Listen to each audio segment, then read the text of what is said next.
I bought this house with my own money, Cordelia declared, her voice carrying the weight of triumph.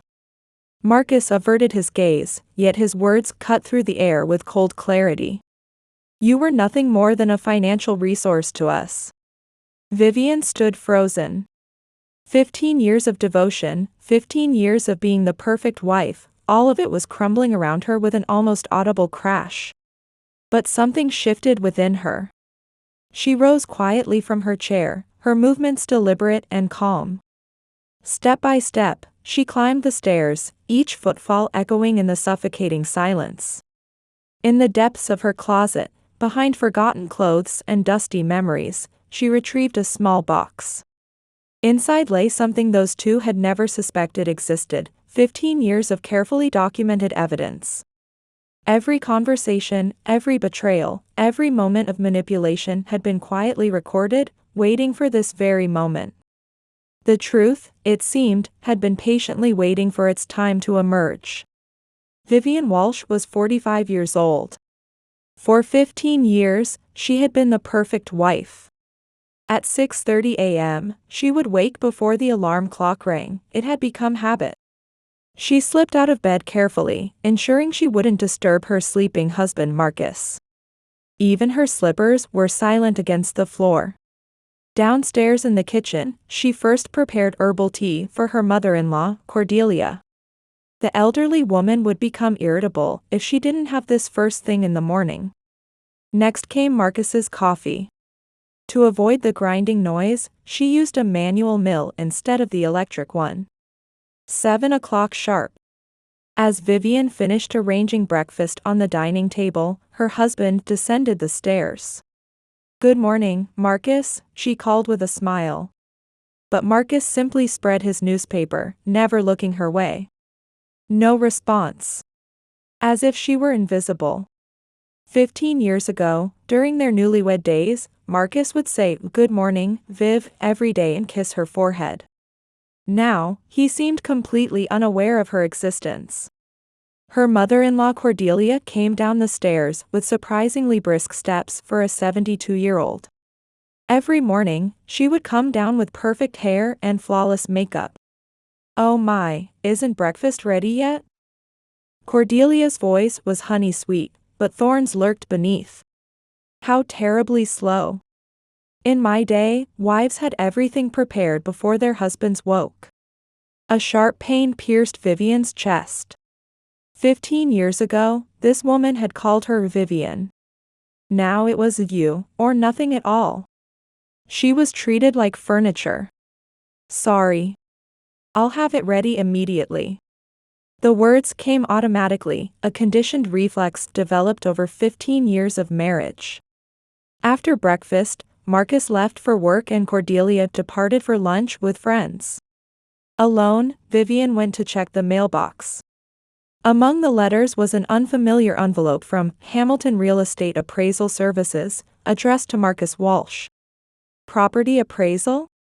Why now? As she held the envelope, a small question bloomed in Vivian's mind. Were they planning to sell the house? But she'd never heard such a conversation. That night, while Vivian worked on her design projects from home, voices drifted from the bedroom after 1 a.m. Marcus was on the phone with someone.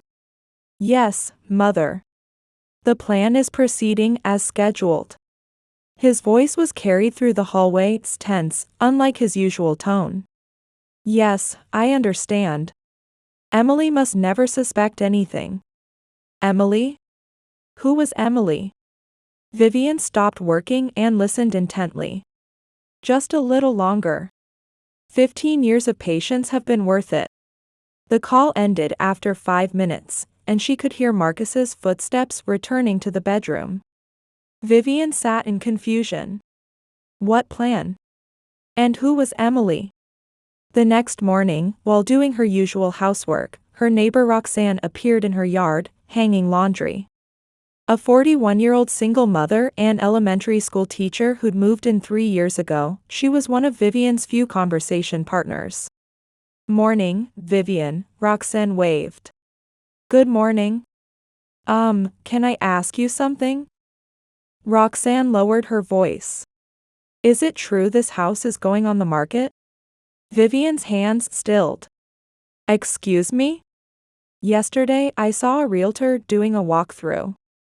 A man in a suit, circling the house taking pictures. Her heartbeat quickened. She realized, then, that the envelope was a real appraisal request. I haven't heard anything about that. Oh, sorry for asking something strange. But if it's true, I'll miss having you as a neighbor. Roxanne smiled apologetically and retreated inside. Left alone in the yard, Vivian stood frozen. Something stirred uneasily in her chest, an ominous premonition spreading like the calm before a storm. Small cracks were beginning to appear in the peaceful daily routine she'd built over 15 years. Those cracks would soon become fractures that would overturn her world from its very foundation. But Vivian didn't know this yet. She simply tilted her head at the vague sense of wrongness she couldn't quite place. That afternoon, while working on design projects, Marcus's phone rang. The screen showed a glowing M. I'll take this, Marcus said, grabbing the phone hastily and heading to the garden. Why did he not want to talk inside? Through the slightly opened window, she caught fragments. Yes, understood. The plan proceeds as scheduled. Emily must never find out. Yes, exactly as Mother instructed. Emily. Vivian's heart seemed to stop. That was her real name, Emily Grayson, before marriage. She'd been called by her middle name Vivian since the wedding. Why was her husband using that name now? The conversation lasted 10 minutes. Marcus nodded occasionally, making notes as if receiving instructions. When it ended, he sighed deeply, guilt shadowing his features. That evening, as Vivian cleaned up dinner, Cordelia suddenly appeared in the living room. Vivian, we need to discuss something important about this house. Her voice was cold and businesslike, it lacked its usual honey-like sweetness. What is it? Sit down. Cordelia stood before the sofa like an interrogator. This house belongs to Marcus. You have no claim to it whatsoever. Her voice was cold as ice. Her gaze was sharp as a hawk eyeing its prey. But I've contributed to this house for 15 years. You're merely being allowed to live here. Don't misunderstand your position. Vivian's hands trembled.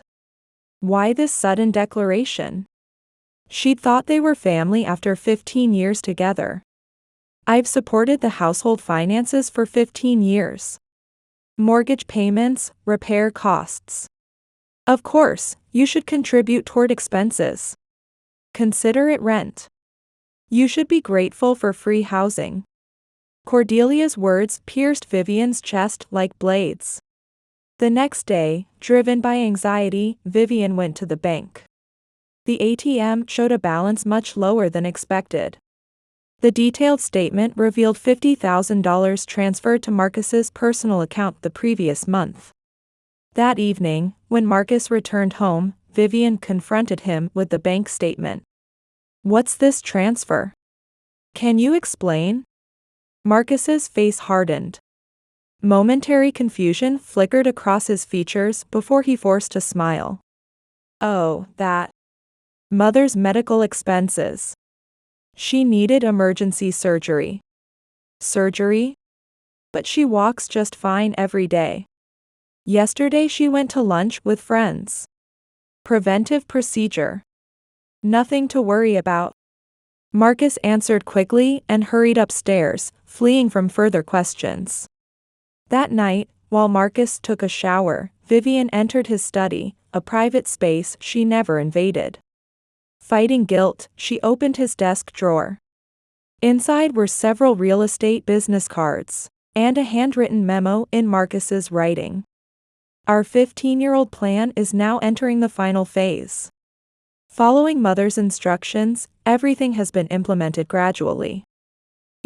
Emily should never suspect anything. Vivian's blood ran cold. Emily was undoubtedly herself. Below the memo were bank transfer records and real estate appraisal schedules. They were the evidence of a plan executed entirely without her knowledge. What plan? What kind of plan? Vivian replaced the memo with shaking hands. The shower stopped. Marcus was returning. She fled the study and collapsed onto the living room sofa. Everything that had happened that day was connected in her mind. Cordelia's sudden declaration. Marcus's suspicious phone calls. The mysterious $50,000 transfer. And that memo about the plan. The perfect life she'd built over 15 years was crumbling around her. And she was only beginning to see the truth hidden beneath the surface. Final phase. The words echoed endlessly in her mind. What had been the plan for 15 years? And what was about to happen now? A fear unlike anything she'd ever experienced crept into Vivian's heart. The family she'd trusted might have been plotting against her all along. Even as night deepened, Vivian couldn't sleep. She retraced 15 years of memories, desperately searching for signs she might have missed. Then a terrifying possibility emerged. What if the entire 15 years of marriage had been part of the plan? The following Thursday, Vivian unusually finished work early. A client meeting had been cancelled. At 3 p.m., the house should have been empty and quiet. Instead, voices drifted from the living room. Cordelia and Marcus were talking. Vivian froze in the entryway. Emily must never suspect. Just a little longer now, Cordelia's voice was eerily calm. I know, Mother, but the guilt. Marcus's voice wavered with uncertainty. What are you saying? We decided this 15 years ago. Use that woman to save money, then cast her out. It was the perfect plan. Vivian's heart began pounding violently. That woman, it had to be her. But Mother, we've lived together for 15 years. She's covered most of the household expenses. So what? That was the plan. Make her work, make her pay, have her cover the down payment and all repairs. That's how we've built up your assets. You've done well. Satisfaction laced Cordelia's voice. And you've even introduced me to that woman. Your mistress now. Mistress? Vivian's knees nearly buckled. Charlotte is a lovely girl. A woman worthy of you. Unlike Emily, she's obedient and beautiful. She's all you need for your second life. But Mother, what are you wavering about? You never had feelings for that woman, did you? You married her exactly as I instructed. Marry a woman with money and use her. Have you forgotten? Vivian leaned against the wall. Even the marriage 15 years ago had been part of the plan. I followed your instructions, Mother, but sometimes I feel sorry for her. Sorry? Don't be ridiculous.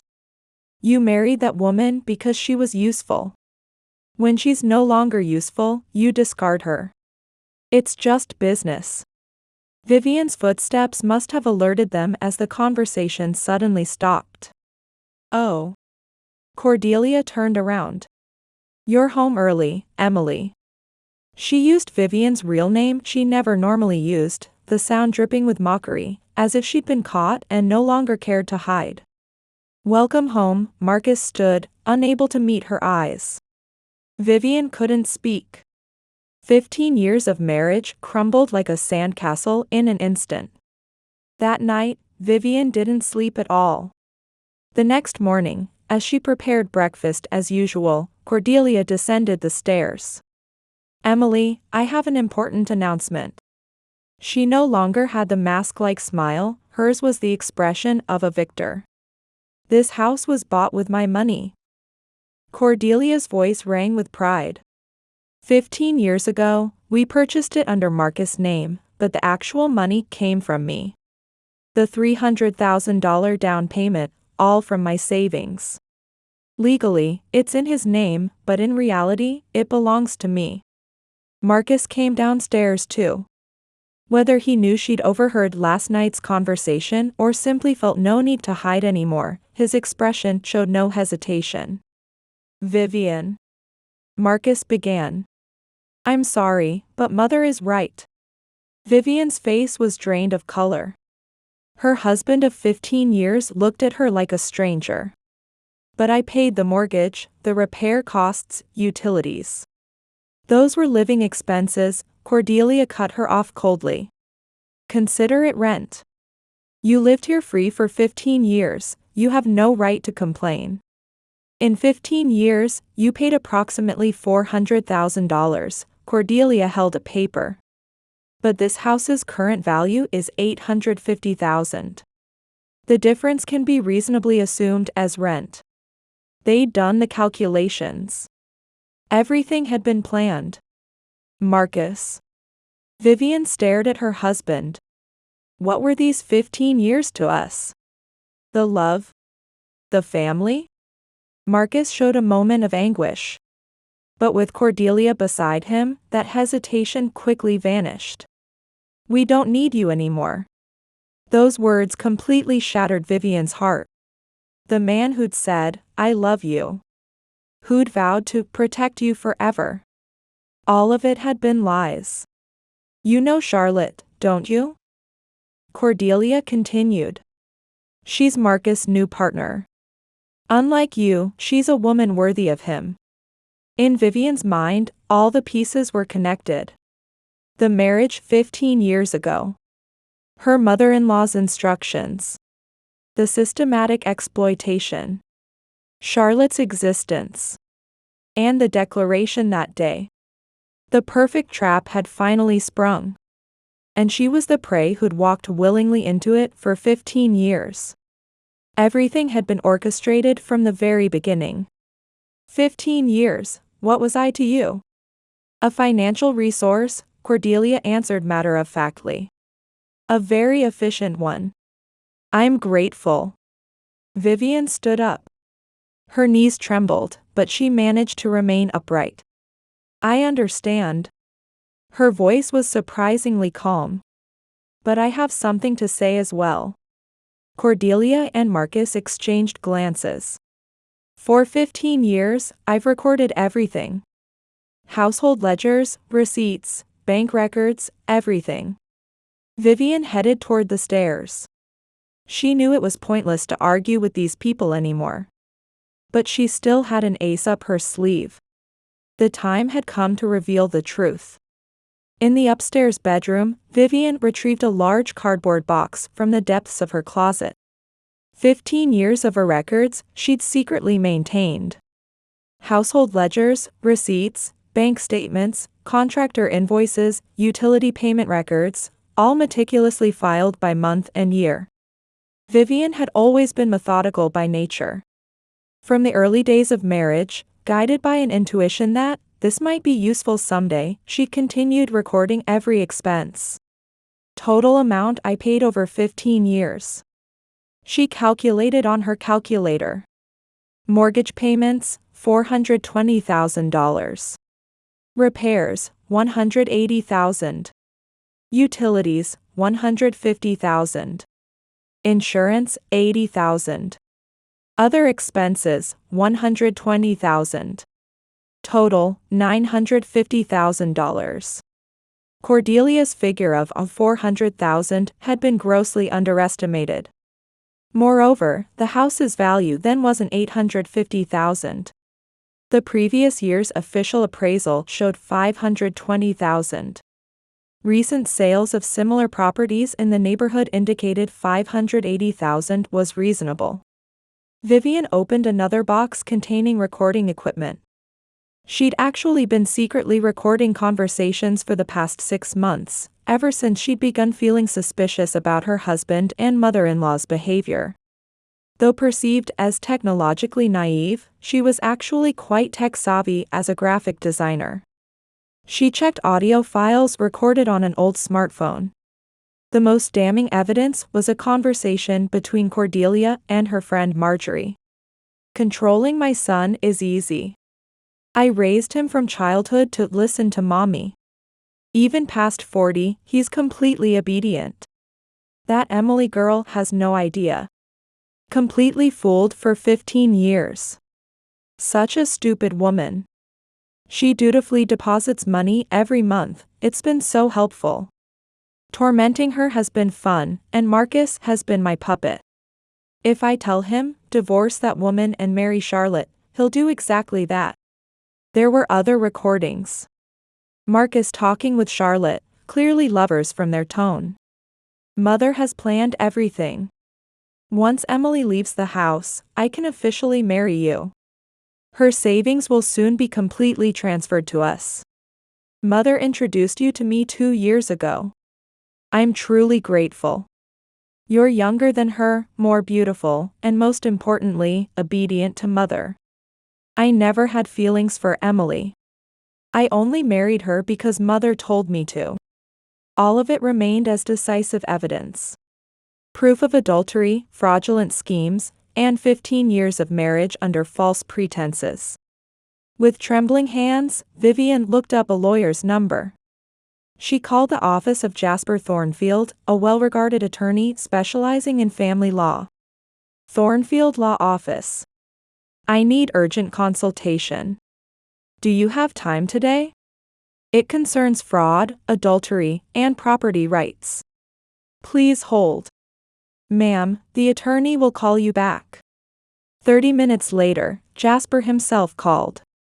After briefly explaining the situation, he immediately said, "Please come at 4 p.m. today. This is an emergency case." At 4 p.m., Vivian sat in the law office clutching her box of evidence. Jasper was a 52-year-old intellectual man with gray hair. He was a specialist who'd spent 15 years protecting women's rights. The trap that was brewed for 15 years was about to be turned inside out. The hunter was about to become the hunted. "This is an extremely malicious and systematic case," Jasper said with a grave expression after reviewing all the evidence. 15 years of calculated fraud, evidence of bigamous relationships, and recordings of psychological abuse. Can I really win? I don't understand legal matters at all. Mrs. Walsh, let me be clear, this case is overwhelmingly in your favor, Jasper declared with conviction. Common law marriage rights, perfect records of 15 years of financial contributions, decisive evidence of fraud. I can't see any element that would lead to defeat in court. As Jasper organized the materials, he explained in detail. First, you can claim substantial ownership of this house. With 15 years of mortgage payments and repair cost records, it will be legally recognized as marital property regardless of whose name is on the deed. What about damages? Considering fraud, emotional distress, and harm from adultery, we're looking at a minimum of $750,000, possibly up to $1.5 million. Additionally, we can seek future living guarantees. Will they hire lawyers too? It won't matter. With this much evidence, even the most skilled attorney couldn't win. They'll likely be advised to settle early. That evening, Vivian gathered courage to visit her neighbor Roxanne. Actually, I have a favor to ask. Vivian explained everything. That's horrible. Anger flashed in Roxanne's eyes. Of course I'll help however I can. Actually, I've known Cordelia's true nature for 3 years. What? Right after I moved in, I overheard her at a tea party with neighborhood wives. She was laughing while saying, "Tormenting my daughter-in-law is my greatest pleasure, and my son is my perfect puppet." She even called you a stupid woman. I can't believe it. Since then, I've watched how sincerely you devote yourself to your family. Working from early morning to late night, handling housework perfectly. I've truly admired you. Roxanne reached out to other neighbors. Longtime resident Mrs. Peyton, the Johnsons across the street, Mr. Williams at the corner house. Everyone knew Vivian's character and had witnessed Cordelia's tyrannical behavior. "I'll write a testimony," Mrs. Peyton said indignantly. I've heard Cordelia call you the servant multiple times. It's unforgivable. The next day, Vivian requested a meeting with the bank branch manager to officially obtain 15 years of detailed transaction records and have them certified as legal documents. Branch manager Mrs. Chun was sympathetic after hearing the situation. This is clearly systematic asset transfer. You might consider reporting it to police as a fraud case. I want to resolve this through civil court first. I understand. I'll provide all records and certified documents. Please don't hesitate to reach out if there's anything else we can do. That weekend, Vivian sat alone at a seaside cafe. For the first time in 15 years, she was truly spending time just for herself. Ocean breeze caressed her cheek. I absolutely will not lose. Gazing at the sea, she made a quiet but resolute vow. The woman who had been used as a financial resource for 15 years was about to transform into a force of reckoning. The final phase was no longer theirs, it was hers. For 15 years, she had killed herself trying to be the perfect wife. But that had been wrong. She had value. She had dignity. And she had the right to seek justice. Even at 45, she could begin a new life. She chose to believe this. A message from Jasper arrived on her smartphone. Everything is ready. We will begin formal legal proceedings next Tuesday at 10 a.m. Court documents are complete. You will win. Justice will prevail. Vivian smiled. For the first time in 15 years, a genuine smile sprouted from the depths of her heart. That evening, she returned home to find Cordelia and Marcus watching television in the living room, acting as if nothing had happened. Empty plates sat on the table, clearly waiting for dinner preparation. Welcome home, Marcus turned around. You're late again today. What about dinner? He still expected her to cook as a matter of course. 15 years of habit had made it seem natural. I won't cook, Vivian said with surprising calm, yet absolute clarity. What? Are you feeling ill? I won't cook. Never again. I won't do laundry. I won't clean. I'm done taking care of you too. Cordelia jumped up in alarm. What are you saying? What's gotten into you suddenly? You'll understand everything next Tuesday. Vivian quietly climbed the stairs. Her real battle was about to begin. Tuesday, 10 a.m. Vivian stood in family court with Jasper. How are you feeling? Jasper made a final check. Ready. 15 years of evidence is perfectly organized. In the courtroom sat Cordelia and Marcus, with their attorney, local lawyer Robert Gray. His expression already held a darkness resembling resignation. The defense attorney seems to understand the difficulty of this case, Jasper whispered. Judge Judith Hart entered, a fair but strict female judge with 20 years of experience in family law. This case is Vivian Walsh, plaintiff, versus Marcus Walsh and Cordelia Blackwood Walsh, defendants, regarding fraud and property rights. Jasper rose to his feet. The woman who had been systematically exploited for 15 years was about to reclaim not just her assets, but her dignity, her voice, and her future. The final phase belonged to her now, and justice was about to be served. Your Honor, this case represents 15 years of systematic and calculated fraud. The defendants exploited the plaintiff and fraudulently obtained $950,000. Evidence was presented one after another. Household ledgers, bank records, repair receipts, and the decisive recordings. Cordelia's voice echoed through the courtroom. Controlling my son is easy. Tormenting my daughter-in-law is fun too. That Emily girl has no idea. Such a stupid woman. The courtroom stirred. The jury's expressions hardened. Next came the phone conversation between Marcus and Charlotte. I never had feelings for Emily from the beginning. I only married her because mother told me to. Vivian raised her face and looked straight ahead. No more tears would come. I call witness Roxanne Sean to the stand.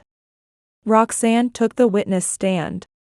I heard defendant Cordelia Blackwood Walsh tell neighbors multiple times that tormenting my daughter-in-law is my hobby and my son is my puppet. Did you witness how the defendants treated the plaintiff? Yes. The plaintiff worked from early morning to late night every day, performing housework perfectly. However, the defendants treated her not as family, but like a servant. Next, Mrs. Payton testified. I heard Cordelia call the plaintiff the servant multiple times. She also said, "That woman is just a tool to increase my son's assets." Bank manager Mrs. Chan also testified. Reviewing 15 years of transaction records, transfers from the plaintiff to defendant Marcus Walsh's account totaled $950,000. This is clearly systematic asset transfer. The defense attorney attempted to counter. This was normal household financial management between spouses. But when Jasper played the recordings, that argument completely collapsed. Your Honor, this is not normal household management. This is 15 years of calculated exploitation. After evidence examination concluded, the judge solemnly declared. It is clearly established that defendants Cordelia Blackwood Walsh and Marcus Walsh committed fraudulent acts against the plaintiff over 15 years. Tension filled the courtroom. Therefore, ownership of the residence in question is hereby awarded to plaintiff Vivian Walsh. Furthermore, the defendants are ordered to pay the plaintiff $750,000 in damages for fraud and $250,000 for emotional distress, a total of $1 million. The gavel struck. Justice had spoken. The woman who had been called just a financial resource had reclaimed not only her home and her money, but her dignity and her voice. 15 years of deception had ended. Her second life was about to begin. Cordelia's face turned ashen. Marcus collapsed, holding his head in his hands. Furthermore, due to defendant Marcus Walsh's adultery, the marriage has irretrievably broken down. Divorce is granted. As they left the courthouse, Marcus ran after her in tears. Vivian, please. Come back. It was all Mother's doing. I love you. She stopped and turned around. Those were words she'd longed to hear for 15 years. But now, she felt nothing. Love me? Vivian's voice was quiet. You never said that once in 15 years. Now it's too late. Please. Let's start over. Marcus, you're a 45-year-old man. How long do you plan to be Mommy's puppet? She continued walking.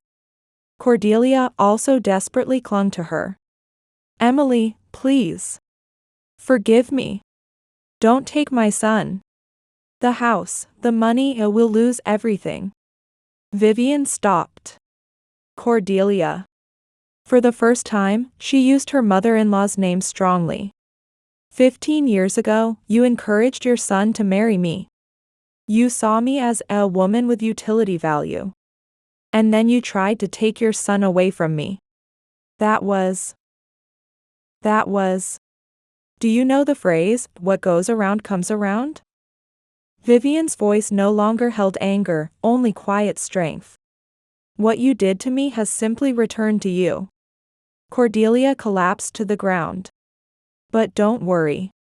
I won't become like you. Vivian turned to look down at Cordelia and Marcus. I'll help you rent a small apartment. But that's all. Now get out of my life. Jasper approached. A magnificent victory. You've achieved justice. Thank you, Jasper. But this isn't victory. Vivian looked up at the sky. This is a beginning. The start of my real life. In the twilight, Vivian walked alone. Finally free from 15 years of heavy chains. Her new life was about to begin.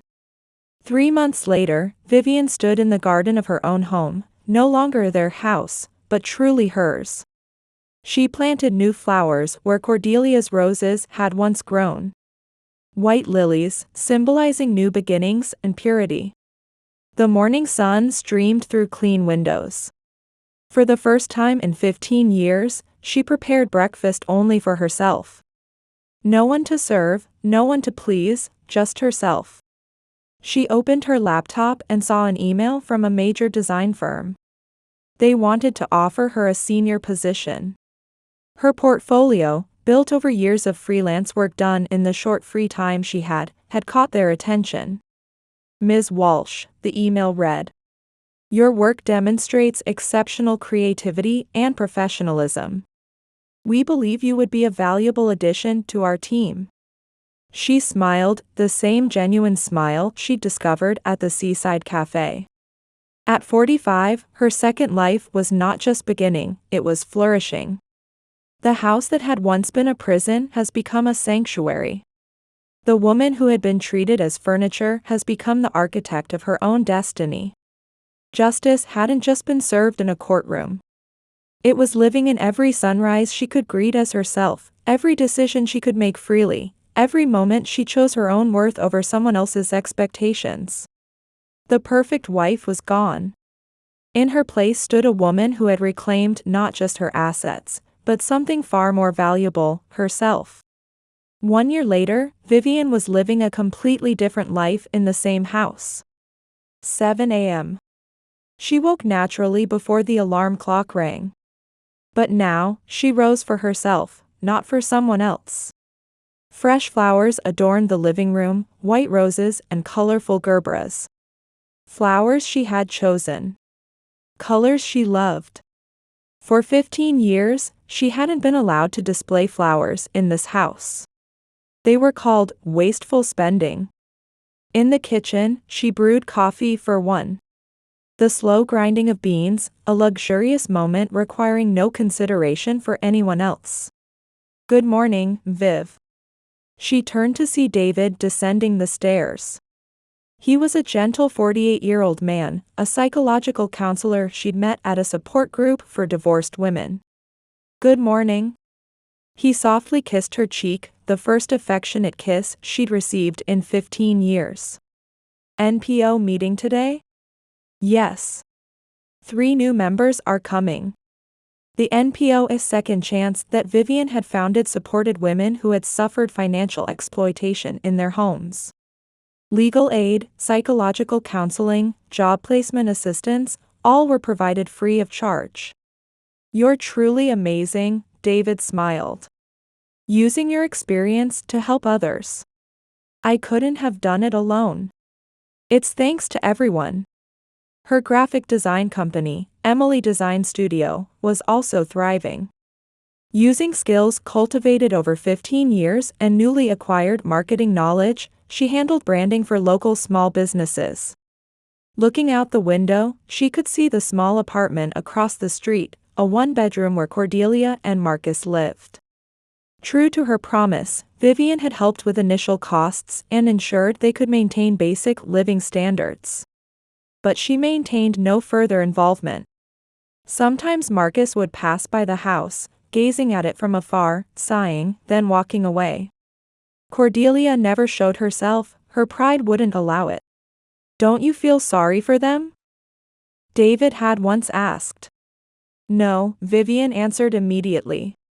They made their choice. For 15 years, they chose to exploit me. But you're kind. Kindness and weakness are different things. That's what I have learned. That afternoon, at the NPO office, she met with new members. I was also exploited by my mother-in-law and husband for 15 years, 32-year-old Linda said through tears. But I didn't know what to do. It's okay, Vivian took her hand. We're here. You're not alone. Later that evening, as she and David sat in their garden, yes, their garden now, she reflected on the journey. The house that had once been a gilded cage has become a sanctuary. The woman who had been treated as a Financial resource was helping others reclaim their own worth. Any regrets? David asked softly. Vivian looked at the white lilies she'd planted where Cordelia's roses once grew. None, she said. I lost 15 years trying to be someone else's perfect wife. But I found myself. The evening breeze carried the scent of her flowers, flowers she had chosen, in a garden she now owned, in a life that was finally, completely her own.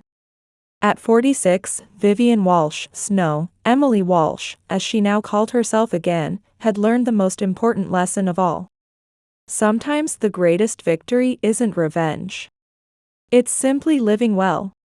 The woman who had been told she was just a financial resource had become something far more valuable. She had become herself.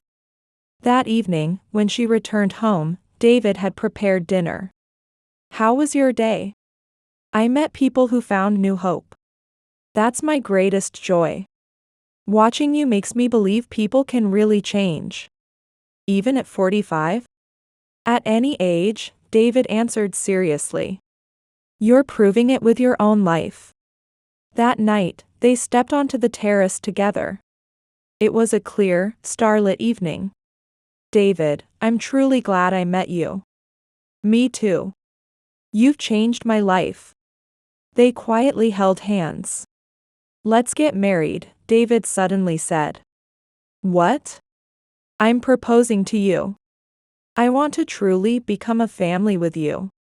Vivian smiled. This time, it would be a marriage based on love. A marriage between equals. Yes. They embraced under the starry sky. The next morning, Vivian went out to the garden alone. As she watered the newly planted rose seedlings, she remembered herself from 15 years ago. She wanted to tell that version of herself. It's okay. You have value. You have dignity. And you have the right to be happy. You can restart life at any age. And you will surely find true love. Beyond the garden, new residents were preparing to move in, a young couple, it seemed. Vivian waved at them, a heartfelt welcome to her new neighbors. A breeze caressed her cheek. It was a gentle wind. Vivian's new life, which had begun at 45, continued to shine quietly but surely today. Hers is the beautiful story of rebirth for a woman who discovered the truth. It was a song of hope that would never end. She had learned the most profound lesson of all. That dignity cannot be taken from someone who refuses to surrender it. That worth cannot be diminished by those who choose not to see it. And that a life lived authentically, even if it begins later than expected, is worth more than decades spent as someone else's shadow.